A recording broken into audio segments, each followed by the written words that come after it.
فطرت کی حقیقت کا علم ہمیں کہاں سے حاصل ہوتا ہے؟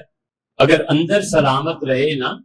اور نفس انسانی کی خواہشات کا 3 چیزوں پہ غلبہ نہ ہو،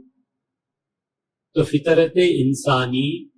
حقیقی صورت میں ظہور پذیر ہوتی ہے۔ خواہشات نفسانی کی وجہ سے کسی انسان میں عقل، غصہ اور جنس، یہ 3 چیزوں میں تغیر واقع ہوتا ہے،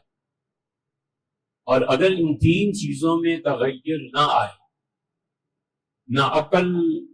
سے کم ہو کے بے وقوف اور احمق بنے، اور نہ ہی عقل کی بنیاد پر چالاک اور دوسروں کے حقوق تلف کرنے والا،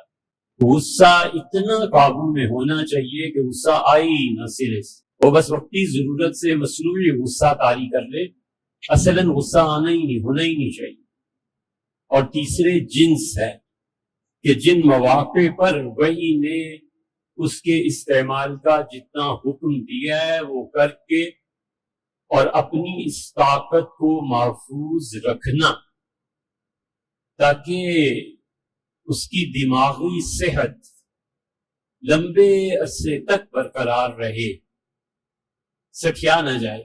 یہ 3 چیزیں اگر